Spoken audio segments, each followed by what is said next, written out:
नमस्कार, मैं रवीश कुमार। पिछले साल एक खबर आई कि कर्मचारी भविष्य निधि संगठन में आपका जो पैसा जमा है उस पर 8.1% की दर से ब्याज मिलेगा। घटा दिया गया। 45 साल में ये सबसे कम रेट माना गया। कहना मुश्किल है कि इस समय होम लोन पर 10% की दर से ईएमआई देने वाले मिडिल क्लास को यह बात पसंद आ गई होगी।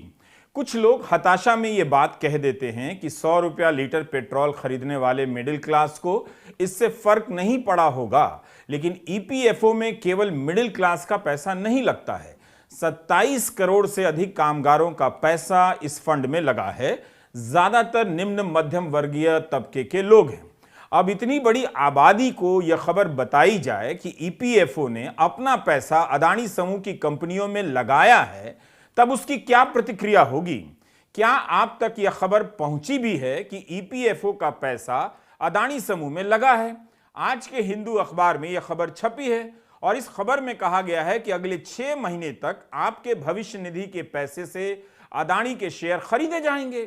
आपके पैसे से दाम चढ़ेगा और आपसे कहा जाएगा, बजाओ ताली, ताली बजाओ, भारत के हमले का जवाब दिया जा रहा है। गोदी मीडिया यह सूचना हिंदी के दर्शकों को नहीं देगा। ऐसा नहीं है कि उसके पास कैमरे की कमी है, रिपोर्टर कम है। यहां आप देख ही रहे हैं कि अतीक अहमद के जेल ट्रांसफर का किस तरह से कवरेज किया जा रहा है। ऐसी खबरों के जरिए माहौल बनाने के जोश में आज गोदी मीडिया के एक बड़े चैनल ने अतीक अहमद को पेशाब करते हुए चैनल पर दिखा दिया, सीधा प्रसारण किया। वो वीडियो हम नहीं दिखा पा रहे हैं। आप हिंदी के दर्शकों और पाठकों का अपमान अब इस नए लेवल पर पहुंचा दिया गया है। इन चैनलों को अच्छी तरह से पता है कि आप दर्शक गोदी मीडिया को देखना बंद नहीं कर पाएंगे, क्योंकि ऐसा करना बहुत मुश्किल बौद्धिक प्रक्रिया है, सबके बस की बात नहीं है। याद रखिएगा कि जनता के पैसे से इन चैनलों को भारी भरकम विज्ञापन दिए जाते हैं। सोचिएगा कि बड़े बड़े सवालों को छोड़कर इस तरह के विजुअल से खबर बताई जा रही है या ध्यान भटकाया जा रहा है। इस पत्रकारिता का भी बचाव आपको ही करना है, क्योंकि आपको धर्म की राजनीति की रक्षा में हर तरह के अधर्म का बचाव करना है। यह धार्मिक कर्तव्य है आपका। ईपीएफओ का पैसा जब अदानी समूह में लगा है और अखबार ने सवाल पूछे तो जवाब नहीं दिया गया। अदानी समूह पर विपक्ष प्रधानमंत्री मोदी से सवाल करता है तो उनकी तरफ से जवाब नहीं मिलता। अदानी समूह में निवेश पर रिपोर्टर सवाल पूछता है तो संस्थाएं जवाब नहीं देती हैं। जब जवाब नहीं आएगा तब कैसे पता चलेगा कि क्यों पैसा लगाया गया और यह गलत नहीं है? और अब जब हिंडनबर्ग की रिपोर्ट के बाद शेयरों के दाम गिरे हैं तो क्या उस पर विचार किया जाएगा कि अदानी समूह में निवेश रोका जाए? इस सवाल का जवाब देने में किसी को क्या दिक्कत हो सकती है? अगर पेंशन और पीएफ का पैसा डूब गया तो फिर क्या होगा? आज संसद परिसर में कांग्रेस के सांसद काले लिबास में आए। जयराम रमेश से लेकर तमाम नेता काले कुर्ते और शर्ट में थे। बड़े से काले बैनर पर सत्यमेव जयते लिखा था। संसद भवन के परिसर में मार्च भी हुआ। कांग्रेस सांसद मनीष तिवारी ने स्थगन प्रस्ताव के तहत राहुल गांधी को अयोग्य ठहराए जाने के मसले पर चर्चा की मांग की है, नोटिस दिया है। लेकिन उसके पहले कांग्रेस अध्यक्ष मल्लिकार्जुन खड़गे के कमरे में विपक्षी दलों की बैठक भी हुई।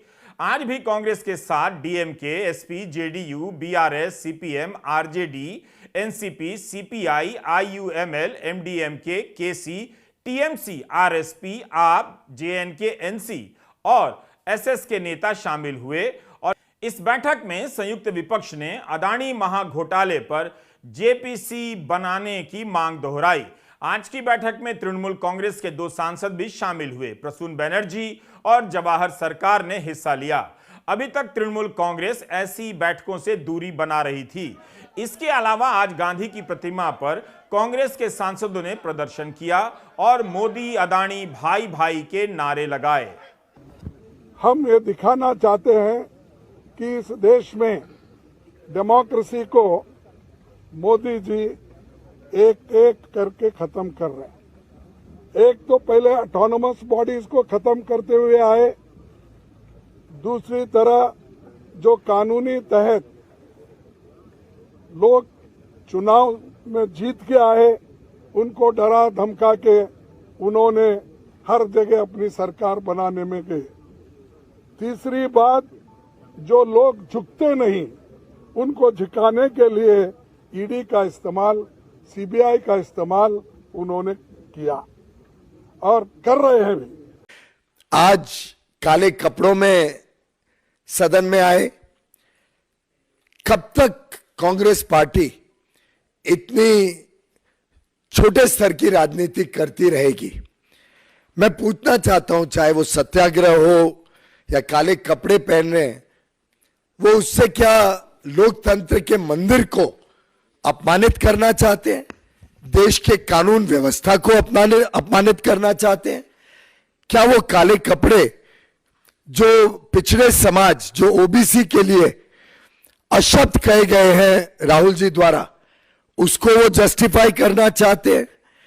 क्या जिस कोर्ट ने, न्यायालय ने उनको कन्विक्ट किया है, उसके खिलाफ प्रदर्शन था? रविवार को सत्याग्रह और अब संविधान बचाओ आंदोलन। कांग्रेस ने अदानी समूह पर लगे आरोपों को लेकर पहले भी राजभवन से लेकर जिला स्तर और ब्लॉक स्तर पर प्रदर्शन किया है। राहुल गांधी की सदस्यता जाने के बाद फिर से हर स्तर पर प्रदर्शन हो रहे हैं। सवाल है कि क्या इन प्रदर्शनों से प्रधानमंत्री नरेंद्र मोदी पर किसी प्रकार का राजनीतिक या नैतिक दबाव बन पाएगा और वे जांच के आदेश दे देंगे? लोकसभा में प्रधानमंत्री मोदी ने कह दिया था कि जिसे उज्ज्वला का सिलेंडर दिया है और नल जल योजना के तहत पानी का कनेक्शन दिया है, उससे होकर इन आरोपों को गुजरना होगा। क्या कांग्रेस समाज के इस तबके तक अपनी बात पहुंचा पा रही है? राहुल गांधी कई बार बोल चुके हैं कि मीडिया का साथ नहीं मिलता है, लेकिन चुनाव जीतने से कहीं ज्यादा बड़ी चुनौती इस वक्त है इन मामलों से जुड़ी खबरों को, सूचनाओं को जनता तक पहुंचा पाना।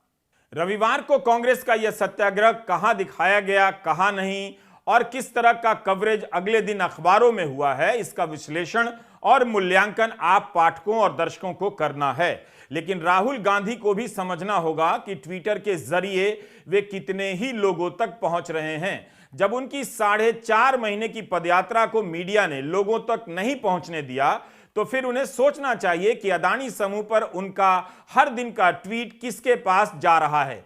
आज भी राहुल गांधी ने ट्वीट किया है कि LIC की पूंजी अदानी को, SBI की पूंजी अदानी को, EPFO की पूंजी भी अदानी को। मोडानी के खुलासे के बाद भी जनता के रिटायरमेंट का पैसा अदानी की कंपनियों में निवेश क्यों किया जा रहा है? राहुल लिखते हैं कि प्रधानमंत्री जी, न जांच न जवाब, आखिर इतना डर क्यों? प्रियंका गांधी के भावुक भाषण आज अतीक अहमद के घंटों कवरेज के सामने बेकार हो गए और इन पर चर्चा तक नहीं हुई। 32 साल पुरानी बात है, मई 1991 की बात है। मेरे पिता की शव यात्रा तीन मूर्ति भवन से निकल रही थी। अपनी मां के साथ और अपने भाई के साथ हम एक गाड़ी में बैठे थे। सामने भारतीय सेना की एक ट्रक थी, फूलों से लदी हुई थी। उसके ऊपर मेरे पिताजी का शव था। थोड़ी देर काफिला चला, 5-10 मिनट चला, फिर राहुल कहने लगे मैं उतरना चाहता हूं। तो मां ने मना किया। उस समय सुरक्षा का भी बहुत वो था, तो मां ने कहा नहीं, तुम उतर नहीं सकते। राहुल ने जिद की, नहीं मैं उतरूंगा। मैंने मां से कहा मां उतरने दो। राहुल गाड़ी से उतरा, उस सेना की ट्रक के पीछे खड़ा होके चलने लगा और तीन मूर्ति से लेके कड़ी धूप में अपने पिता के जनाजे के पीछे पीछे पैदल चलते चलते चलते चलते यहां पहुंचा। मेरे शहीद पिता के अंतिम संस्कार मेरे भाई ने किए।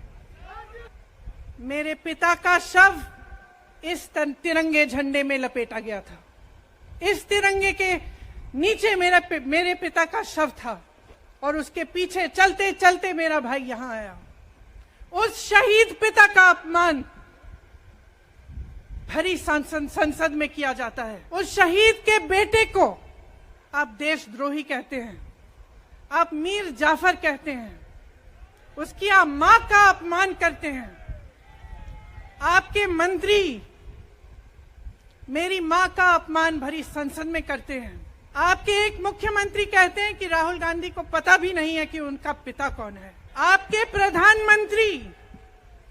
प्रधानमंत्री भरी संसद में खड़े होकर कहते हैं कि ये परिवार नेहरू नाम को इस्तेमाल क्यों नहीं करता। पूरे परिवार का अपमान करते हैं। कश्मीरी पंडित समाज के रिवाज का अपमान करते हैं, जिसके तहत एक बेटा अपने बाप के मरने पर पगड़ी पहनता है, परिवार की परंपरा को आगे बढ़ाता है। लेकिन आप पर कोई मुकदमा नहीं होता, आपको 2 साल की कोई सजा नहीं मिलती, आपको जेल की सजा नहीं मिलती, आपको संसद से कोई बाहर नहीं निकालता, आपको मना नहीं करता कि 8 सालों के लिए आप चुनाव नहीं लड़ सकते। मैं पूछना चाहती हूं क्यों? आज तक हम चुप रहे हैं, हमारे परिवार का अपमान करते गए।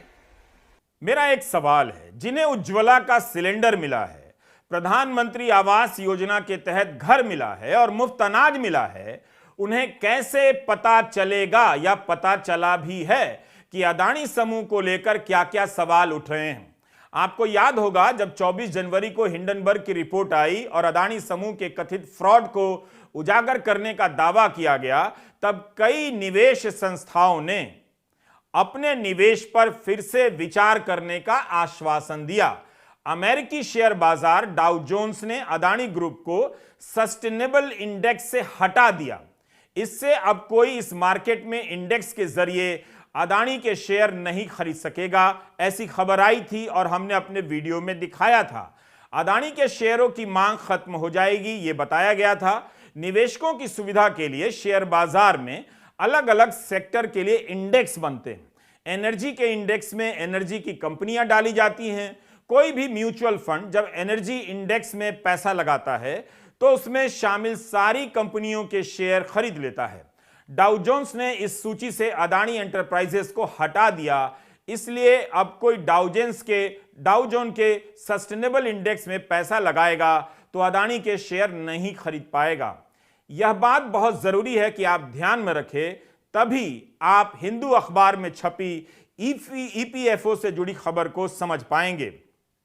विकास धूत की खबर बताती है कि कैसे सेंसेक्स और निफ्टी से अदानी समूह को जोड़ा गया ताकि ईटीएफ के जरिए इस समूह की कंपनी में भी पैसे का निवेश होता रहे। हिंदू की इस रिपोर्ट के अनुसार ईपीएफओ के फंड का 15% पैसा निफ्टी और सेंसेक्स से लिंक है एक्सचेंज ट्रेड फंड ईटीएफ के जरिए।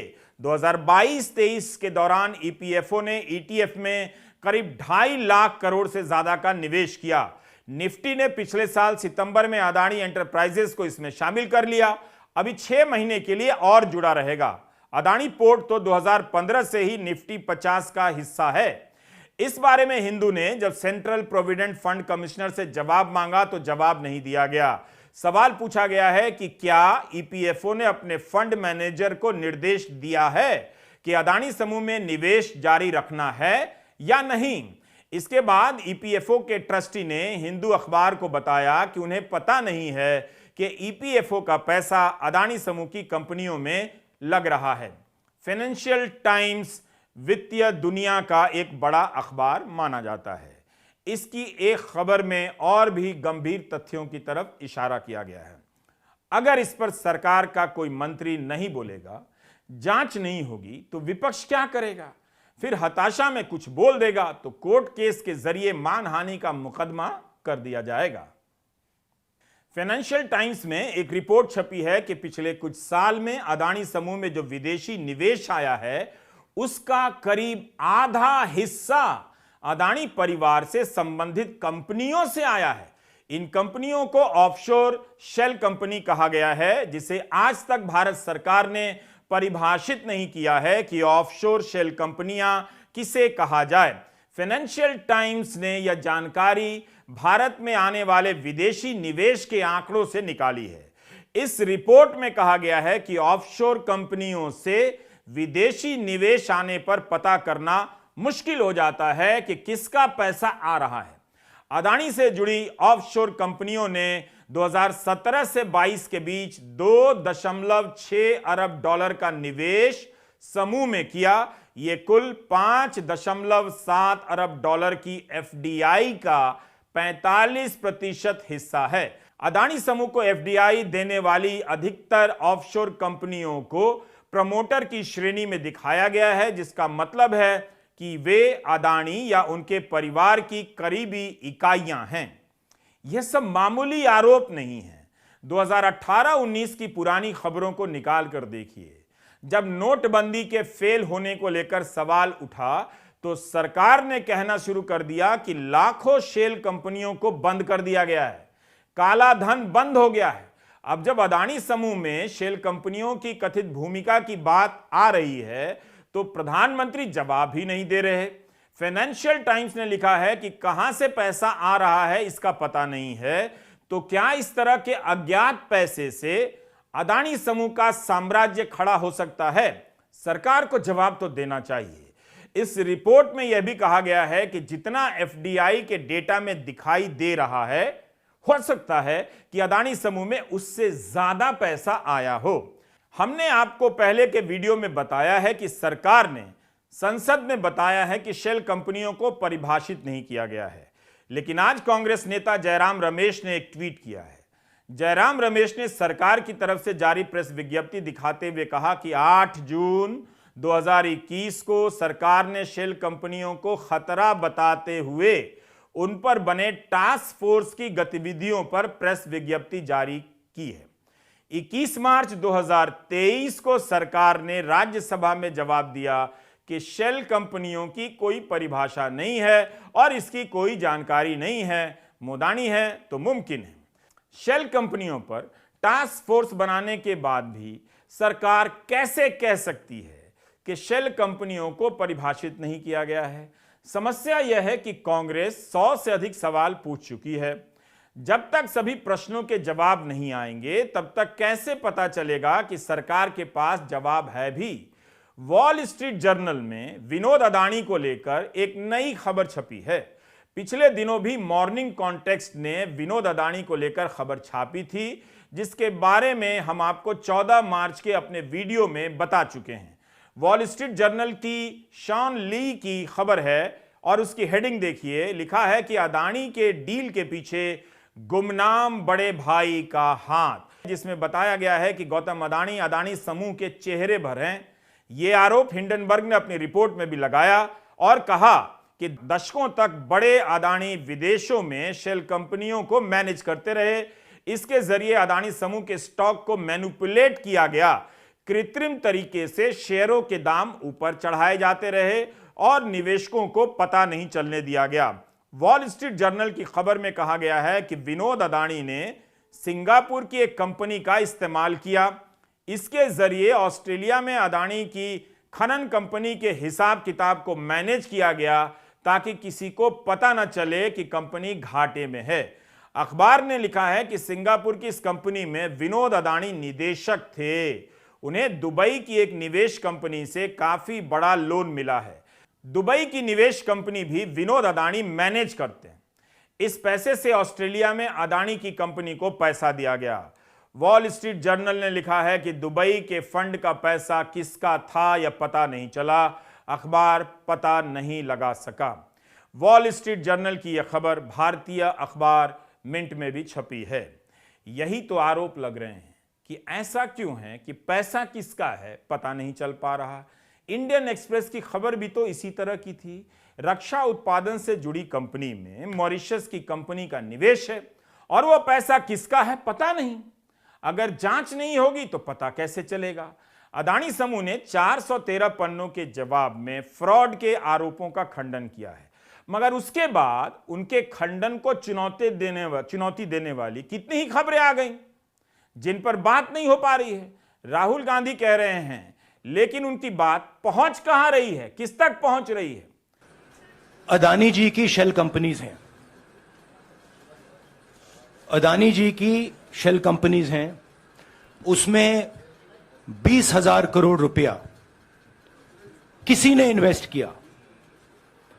अदानी जी का पैसा नहीं है, अदानी जी का इंफ्रास्ट्रक्चर बिजनेस है, पैसा किसी और का है। सवाल यह है, ये जो 20,000 करोड़ रुपए हैं, ये किसके हैं? यह सवाल मैंने पूछा। इस देश में लोकतंत्र खत्म हो गया है। इस देश के लोग जो इनके दिल में है, हमारे दिल में है, बोल नहीं सकते हैं। इस देश के इंस्टीट्यूशन पर आक्रमण हो रहा है, और उस आक्रमण का मैकेनिज्म क्या है? उस आक्रमण का मैकेनिज्म नरेंद्र मोदी जी और अदानी जी का रिश्ता है, वो फाउंडेशन है। मैं नरेंद्र मोदी जी पर सवाल नहीं पूछ रहा हूं, मैं अदानी जी पर सवाल पूछ रहा हूं। बीजेपी अदानी जी को क्यों प्रोटेक्ट कर रही है? आप नरेंद्र मोदी जी को प्रोटेक्ट कीजिए। मैं अदानी जी पे पूछ रहा हूं, आप अदानी जी को क्यों प्रोटेक्ट कर रहे हो? आप इसलिए अदानी जी को प्रोटेक्ट कर रहे हो क्योंकि आप ही अदानी हो।